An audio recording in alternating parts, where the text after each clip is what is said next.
इनके लेखों में पता चलती है।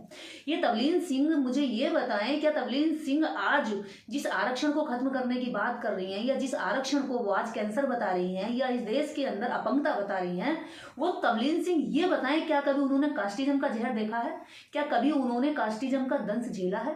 क्या कभी तवलीन सिंह या तवलीन सिंह का बेटा गटर में सीवर में उतर करके सफाई किया है? कभी तवलीन सिंह ने गाँव में खेत में जाकर के घास छीली है? कभी गाय भैंस के सानी करी है? कभी उसको चारा डाला है? कभी खेतों में जुताई करी है, बुवाई करी है, रुपाई करी है? ये तवलीन सिंह जो प्रिविलेज सोसाइटी से आने वाली महिला है, जो जन्म से लेकर जवानी तक और जवानी से लेकर आज बुढ़ापे तक मजेदार जिंदगी जीती रही है, सुविधा में जिंदगी जीती रही है, वो आज हमें बताएगी कि हमारे अधिकारों को खत्म करना चाहिए। ये प्रयास किया गया तो तवलीन सिंह जैसी औरतें पहले अपने गिरेबान में झांके कि उन्होंने कितना जातिवाद का दंश झेला है। तुम झेलने वालों में से नहीं हो, तुम जातिवाद करने वाली औरतें हो। और जातिवाद करने वाली औरतें, मैं हमेशा कहती आई हूं कि पुरुष से भी ज्यादा खतरनाक, घातक और जहरीली ये मनुवाद की औरतें होती हैं, जो कास्टिज्म का हमेशा सुरक्षा करती हैं और आरक्षण को हमेशा कोसने का काम करती हैं। ये जो प्रोग्रेसिव महिला है या जो कुछ अपर कास्ट की महिलाएं हैं, फटी हुई जींस के लिए ये आंदोलन कर लेती हैं, लेकिन जातिवाद के खिलाफ, दलित महिलाओं के शोषण के खिलाफ कभी सड़क पर क्यों नहीं आती? काहे की प्रोग्रेसिव मान रहे हो? ये जो जातिवादी घृणित औरतें हैं ना, ये पैर की जूती थी, इनकी कोई इज्जत थी क्या संविधान से पहले? इनकी जो स्थिति आज सुधारी है ना, इनके मुंह में लंबी लंबी गजगज भर जबान निकल के आ रही है और लगा करके 5 किलो मेकअप थोप करके और कह दी है जी हम जो है बहुत ही ज्यादा हम प्रिविलेज हो गए, हम बहुत ज्यादा उन्नति कर चुके हैं, हम बहुत आगे आ चुके हैं। अरे तुम्हारे तो पैरों में गुलामी की बेड़ियां होती। तुलसीदास जी ने तुम्हें कहा कि ढोर गवार पशु शूद्र नारी सकल ताड़ना के अधिकारी, औरत पैर की जूतियां पहनो तो पहनो वरना फेंक दो। ऐसी सोच रहने वाले समाज के अंदर बाबा साहब डॉक्टर अम्बेडकर ने इन औरतों की लड़ाई लड़ी, लेकिन चालाक चतुर या धूर्त औरतों ने उन गरीब औरतों का हक खा करके ये जो ऊंची जाति के ऊपर बैठी थी, इन्होंने ऊपर वाली लोबी का, नीचे वाली लोबी का भी छीन करके खा लिया। और आज ये कहती है कि कास्टिज्म ना खत्म हो लेकिन आरक्षण खत्म हो जाए। अरे तुमने हमेशा से इस नफरत को जब जाहिर किया है कि तुम छोटी कास्ट के लोगों को, जिनको तुमने अपनी सोच में हमेशा से नीचे रखा, जिन्हें तुमने बहिष्कृत करके रखा, सदियों से शोषित लोगों को रखा।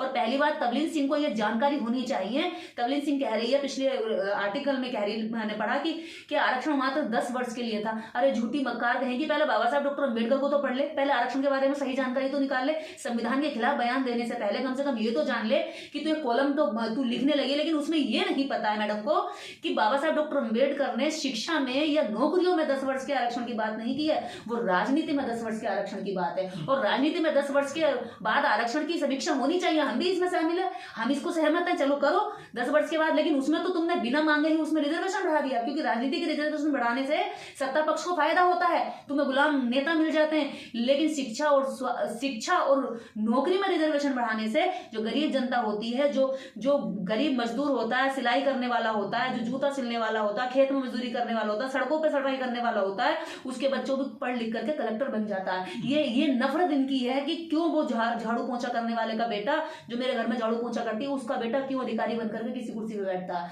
और वही नफरत इनको आज इस तरह के आर्टिकल लिखने के लिए मजबूर। जो कॉलमिस्ट हैं तवलीन सिंह, उन्होंने फिर से जो है एक कॉलम लिख दिया अखबार में। वो कह रही है कि एक तो जो आरक्षण है देश में, वो खत्म करने का उसको टाइम आ गया है। उसको लेकर काफी बखेड़ा खड़ा हुआ है उत्तर भारत में स्पेशली, और जो हिंदी बेल्ट के लोग काफी इसका विरोध भी कर रहे हैं कि कौन सी ये तवलीन सिंह है, क्या इसने गरीबी देखी है जो आरक्षण को खत्म करने की बात करती है? देखिए, तवलीन सिंह जैसे लोग मानसिक प्रकृति की अपनी उस छोटी सोच को बार बार अपने आर्टिकल में, अपने अखबारों में, अपने शब्दों में, अपनी सोच में दर्शाने का प्रयास करते हैं कि वह इस देश के वंचित तबके से कितनी हेट करते हैं। उनकी जो जड़ में हेट है ना, वो हमें बताएगी कि हमारा जो राइट्स है, जो संवैधानिक अधिकार है, जो लाखों करोड़ों वंचितों की तबकों की वकालत करता है, उनको समानता में, उनको बराबरी में लाने का जो एक बना हुआ पैटर्न है, जो सिस्टम है, उसको खत्म करने की बात करती है। लेकिन तवलीन सिंह जैसी ये दुष्ट औरतें कभी भी जातिवाद खत्म करने की बात नहीं करती, ये आरक्षण खत्म करने की बात करती हैं, ये जाति जनगणना का विरोध करती हैं। कारण यही है कि इनकी निकम्मी जो औलादे हैं, वो खून पी करके दलितों के अधिकारों पर कैसे मालिक बनेंगी। इन ऐसी औरतों के मन में हमेशा ये रहता है कि जिन बच्चों को ये पैदा कर रही हैं, वो बच्चे किस तरह से दूसरों के हक अधिकार को खा करके मजे मस्ती की जिंदगी जिएंगे। लेकिन ये जो अपर कास्ट की महिलाएं होती हैं, क्या इन्होंने कभी दंश झेला है जातिवाद का, या जो पितृत्मक समाज में जीती है?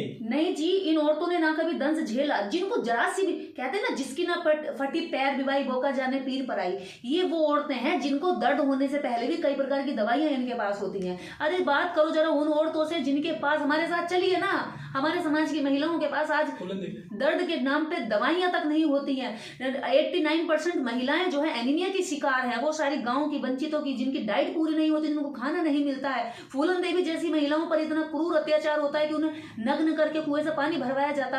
क्या कभी तबलीन सिंह के साथ ऐसा हुआ है? अगर तबलीन सिंह ने ऐसा किया है तो हम भी चाहते हैं कि तबलीन सिंह को भी न्याय मिले।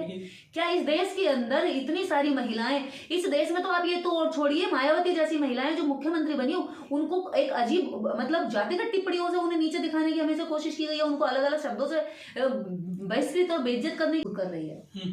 ये जो महिलाएं हैं, किट्टी पार्टी में जो महिलाएं जाती हैं, उनकी बात तो उठाती हैं, मुद्दे उठाती हैं, लेकिन एक शोषण होता है जब दलित महिला का, उसके लिए कहीं सड़क पर नहीं उतरती हैं। इनका समाज में योगदान क्या देखती हैं आप? इनका मेकअप धुल जाएगा भाई साहब, अगर ये सड़कों पे आ गई तो ये 5 मिनट के अंदर मोमबत्ती की तरह पिघल जाएंगी।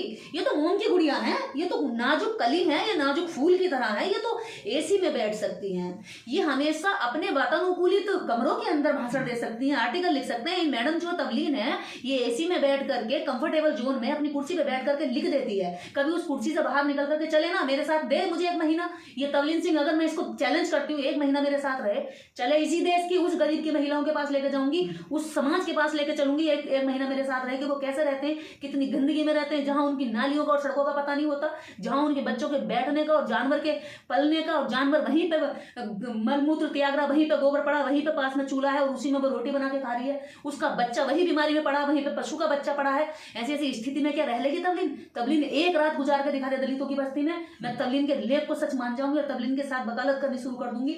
तबलीन ने अभी तक दलितों की बस्ती में जाकर एक कदम रखा हो तो मैं मान जाऊं कि तबलीन उसमें रहकर आई है या उनके दर्द को समझती हो। अरे जो लोग जो गुदड़ी में से निकल करके, जो दर्द झेल करके आते हैं, जिनकी तकलीफें होती हैं, जो पैर से लेकर सर के बालों तक घायल है, जातिवाद से परेशान है, तृप्त है लोग, उनकी वकालत करने की आड़ में ये छोटी मानसिकता, घृणित मानसिकता की महिला उन लोगों तक को टारगेट कर रही है जो इनकी आवाज उठाते हैं। तबलीन सिंह जैसी औरतें और इस मानसिकता के जो बाकी लोग हैं, वो इस बात से इस समय उनके पेट में दर्द है कि जो गुलाम रहते थे, दास रहते थे, मूक बधिर बन के रहते थे, जो चुप रहते थे, आंखें बंद कर लेते थे शोषण पिटने के बाद में, आज वो आंखें खोलकर हमें देख रहे हैं और कह रहे हैं कि बस बहुत हुआ, हम अत्याचार नहीं सहेंगे। हम जैसे लोगों से इसलिए तबलीन नफरत कर रही है ना, क्योंकि हम दलितों की आवाज उठा रहे हैं, क्योंकि हम गूंगे जवान, हम उन दर्द को समेट करके, जो सदियों का दर्द है, जो सदियों की पीड़ा है, जो तकलीफ है, जो उनके घाव है, उन घाव को हम शब्दों में पिरो रहे हैं, क्योंकि शब्द बना करके हम बोल रहे हैं, इसलिए इनकी नफरत है कि हमें टारगेट कर रही है। ऐसी औरतों को अपनी शर्म से डूब के मर जाना चाहिए, या फिर देश की उन महिलाओं के साथ जाकर 1-2 महीना गुजारे जो वास्तव में दर्द की जिंदगी जीती हैं, जिनके आरक्षण के खिलाफ बोल रही है, उनके जैसी पहले जिंदगी जीकर दिखा, उसके बाद बता कि आरक्षण कितना सही और कितना गलत है। आरक्षण कलंक नहीं है, आरक्षण ऑक्सीजन है, आरक्षण बराबरी का, हकदारी का, हिस्सेदारी का एक ऐसा प्रावधान है जो गरीब को भी, कमजोर को भी, जो दलन किए हुए लोगों को भी नौकरी में आने का, स्कूल में बैठने का, क्लास में पढ़ने का, अपने सवाल जवाब करने का, गूंगों को जुबान देने का एक माध्यम है। और ऐसी जो जीप चलाई कतरू औरतें हैं ना, इन्हीं औरतों को ये नफरत है कि ऐसी मूर्ख औरतों को आज तक हम ज्ञानी समझते रहे, क्योंकि इसे समझ में आ रहा है कि शिक्षा और नौकरी के दम पर जिनको हम मूर्ख बनाकर रख देते, आज उनमें से भी ज्ञानी निकल रहे हैं। वो औरतें क्यों बोल रही हैं? जो औरतें हमारे सामने गूंगी बन के रहती थी, हम कहते थे डाउन तो डाउन और अप तो अप, जो औरतें अप डाउन हमारे इशारे पर करती थी, जो औरतें हमारे इशारों पर नाचती थी, वो औरतें आज हमारे जैसे ज्ञान को, हमसे उच्च लेवल का ज्ञान कैसे दे रही हैं? हम जैसी औरतें, हम जैसी बेटियां जो घरों में गरीबी से निकल कर आई हैं, जो गुदड़ों में पलकर आई हैं, जो ऐसी धरती पर पलकर आई हैं, जिनके नीचे ना अच्छा बिस्तर रहा, ना जिनके पैरों में अच्छे चप्पल जूते रहे हैं, आज वो बेटियां अच्छे शब्द और अच्छी भाषा शैली के साथ अपनी बात रख रही हैं। कुछ दलित इंटेलेक्चुअल हैं, जो बुद्धिजीवी लोग हैं, तो दलित चिंतक हैं, वो कह रहे हैं कि तबलीन सिंह ने ना तो संविधान पढ़ा है कायदे से, ना उसने भारतीय अर्थव्यवस्था पढ़ी है, ना भारतीय समाज व्यवस्था पढ़ी है। इसने जो है दूर दूर तक इसका नाता नहीं है भारतीय अर्थव्यवस्था से, भारतीय सामाजिक व्यवस्था से और इंडियन कॉन्स्टिट्यूशन से। देखिए, तबलीन सिंह खुद एक ऐसी महिला है जो केवल जातिवाद के जहर से भरी है। उसने पढ़ी होगी तो मनुस्मृति पढ़ी होगी, उसने वेद पढ़े होंगे जिसमें घटिया सोच है, जिसमें सोच अच्छी नहीं है, जिसमें कास्टिज्म सिखाया जाता है, जिसमें ऊंच नीच सिखाई जाती है। अगर तबलीन सिंह संविधान पढ़ लेती तो संविधान पढ़ने के बाद तवलीन सिंह को महसूस होता कि भारतीय संविधान ने अगर रिजर्वेशन का प्रावधान किया है तो इस देश के अंदर, इस देश को जो उन्नति की जो रहा है, जो इस देश में इक्वलिटी की जो बात है, वो संविधान में रिजर्वेशन की बात जड़ है, बुनियाद है। और उसी बुनियाद पर इस देश के अंदर जो लाखों करोड़ों लोग थे जिनको उस समूह में रखा गया, जिनको सड़क पर चलने के लिए बाधित किया गया, जिनको पास में बैठने नहीं दिया गया, जिन लोगों को, सबसे बड़ी बात यह है कि जिन लोगों को वोट डालने के टाइम पर ऐसी दो बुरी घृणात्मक शर्तें लगाई गई गांधी जी के द्वारा कि या तो आप मैट्रिक पास हो या फिर आप सरकार को टैक्स भरते हो। अरे जिन लोगों के पास धरती जमीन रखने का हक नहीं दिया, मकान दुकान बनाने का हक नहीं दिया, अब झोपड़ियों में दरवाजे लगाने का हक नहीं दिया, जिनकी फूंक की झोपड़ियां जब मन चाहा जब फूंक दिया, तो वो लोग कहां से टैक्स भरते? टैक्स केवल जमींदार भरते थे। तो इस नाते केवल जमींदार को वोट का अधिकार मिलता।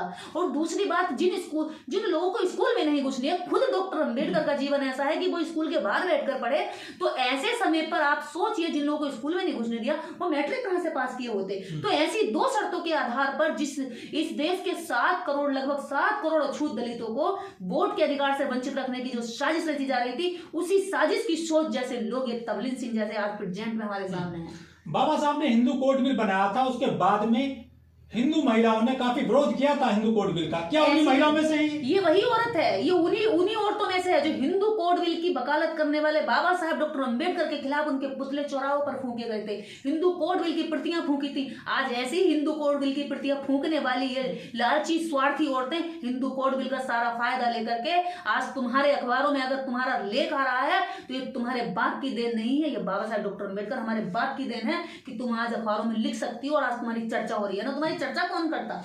ये महिलाएं जातिवाद पे नहीं लिखती हैं, सामाजिक समस्याओं पे नहीं लिखती हैं, आरक्षण को सबसे इजी मुद्दा बना लेती हैं। देखिए, आप सामाजिक बराबरी पर लिखेंगी या फिर जातिवाद पर लिखेंगी तो इनके जो निकम्मी औलादें इन्होंने पैदा करी ना, मैं तो कहूंगी सपोले, जो निकम्मे इन्होंने पैदा किए हैं ना, तो निकम्मी जो औलादें इनकी हैं वो बोस कैसे बनेंगी? निकम्मों को बोस बनाने के लिए हमेशा कहते हैं ना, रेस में हमेशा अगर आपको अव्वल आना है तो घोड़ों को दौड़ाओ ही मत, गधों को दौड़ाते रहो। तो ये वही लोग हैं जो अपने गधों बच्चों को दौड़ाने के लिए जो तेज तर्रार घोड़े यानी कि उन जातियों को पीछे रखना चाहते हैं, उन्हें लाइन में, उस लाइन में दौड़ने से रोकना चाहते हैं कि अगर ये दौड़ेंगे तो ये हमारे बच्चों को क्रॉस कर जाएंगे और हमारे निकम्मे बच्चों को बोस कहने का कोई भी कभी अवसर नहीं प्राप्त होगा। 2014 से देश में बीजेपी सरकार चल रही है। 2014 के बाद में अनंत हेगड़े ने कहा था कि हम केंद्र में आए तो संविधान खत्म करेंगे। फिर जो है मनुस्मृति को संविधान की कॉपी चलाई गई थी 2018 में। फिर जो है इन्होंने संविधान बदलने की बात कर दी विवेक ओबराय ने। तवलीन सिंह कह रही कि आरक्षण खत्म करना है। आखिर ये संविधान और आरक्षण के पीछे क्यों पड़े हैं मनुवादी लोग, बीजेपी सरकार के जो नुमाइंदे? कान खोलकर सुन ले, जब तक जातिवाद रहेगा तब तक आरक्षण रहेगा, जब तक गैर बराबरी रहेगी तब तक आरक्षण रहेगा, जब तक जातिवाद का दर्द रहेगा तब तक आरक्षण रहेगा। आरक्षण तुम्हारे बाप से भी खत्म नहीं होने का, आज नहीं तो कल। जिस तरह से तुम सेंसेक्स, कास्ट सेंसेक्स पर तुम विरोध कर रहे हो ना, तुम जैसे ही लोग कल को भीख मांगोगे कि हम 15% इस देश के अंदर हमारी भीख दे दो, और हम फिर भी देखो बाबा साहब डॉक्टर अंबेडकर के वंशज, हम इनके साथ बिल्कुल भी अन्याय करने के लिए आज भी तैयार नहीं है। बिहार सरकार ने अगर किया तो इनकी 15%, 12% के करीब इनकी जनसंख्या निकली और उसी के आधार पर इनको उसी आधार पर इन्हें रिजर्वेशन दे रहे हैं। हम तो कह रहे हैं पूरे देश के अंदर कास्ट सेंसेक्स करा लो। अगर तुम 15% हो, 16% हो तो तुम 16% ले लो ना, सवर्ण क्लास को 16। अगर वो 15% है या 16% बैठ रहा टोटल में तो उसको 16% दे दो, बाकी जो बचा बाकी लोगों को दे दो।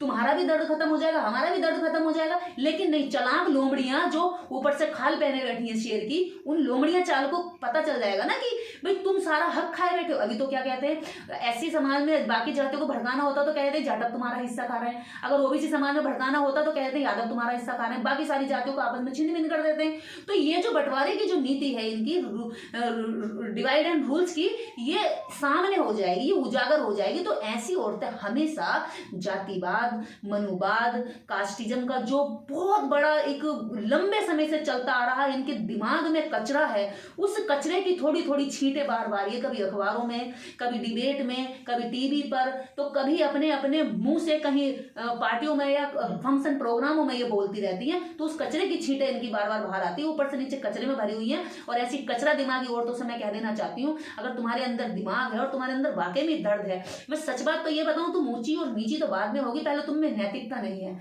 कि किसी वर्ग का दर्द समझने के लिए पहले नैतिकता होनी चाहिए, जो तुम में कतई नहीं है। और जातिवादी लोगों की नैतिकता बड़ी शून्य होती है, उनको को उठाने के लिए भी कई पीढ़ियां लगेंगी।